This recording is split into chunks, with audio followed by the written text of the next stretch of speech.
Maureen Rinel Angelo, watching from Saudi, Jubael, Pastor, na ako'y pangutana na amanggod ko'y nadungog sa uban nga bawal daw magpataas og buhok ang lalaki. Mangutana lang ko kung asa man nato makita sa Biblia bawal magpataas. Mao ni problema igsoon kay nangita ka sa versikulos Biblia nga wala diha.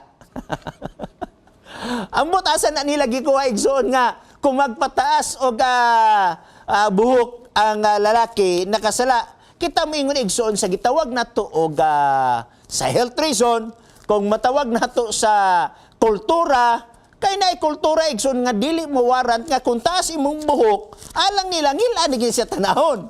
Pero na sa mga kultura igsoon nga kung taas imong buhok, wala sad na siya gi-criticize, no? Nagadepende ka na sa kultura.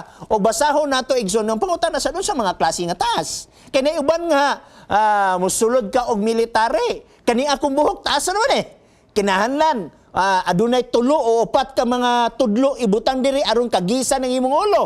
Kay kung dili mo awaw mo pasar anong tulo o upat, taas na alang. Gusto mo na nga klase nga taas. Wa man tayo nabasa sa balang kasulatan nga naay sukod nga gidili diri. Pero dagadepende sa kultura. Atong basahon igsoon, for example, kaning mga Nazarite. Okay? Dini sa Numeros chapter 6, akong gibranda, Numeros chapter 6, verse sugod sa tasados, isulti mo sa mga anak sa Israel. O ipamulong mo kanila sa diha nga ang lalaki kung ang babae magabuhat sa linaing saad sa Nazario, Nazario, aron paggahin sa iyang kagalingon alang kang Yehova. 5, aron madali ta. Sa tanan nga mga adlaw sa iyang pagsaad sa pagkabinulag, walay nabaha. Kanang nabaha? Pangkagis. Nga makaagi sa ibabaw siyang ulo. Mabita to si imong tanawon si Samuel na ay gasang gagihatag sa Ginoo nga kinahanglan di niya putlon ang buhok.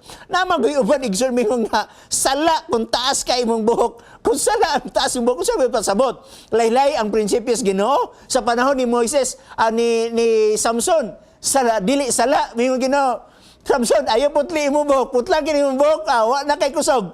Imo makita, kultura man guna niya ng panahon na igsoon, nagadepende ka na sa kultura ug wa tay nabasa sa balang kasulatan nga ato yung gitawag natong sala. Nalay dili mo haom ni ana nga social kan pag mga sosyalisi kan gitawag nato og magsosyal ka sa imong mga higala nga wala mauso ang taas og buhok, mura rocker ka tanahon, no? Di sad maayo mura ka rockstar o so ba kanang kabaluman mo anang mga punto igsoon. So wala tay mabasa sa balang kasulatan niya na, okay?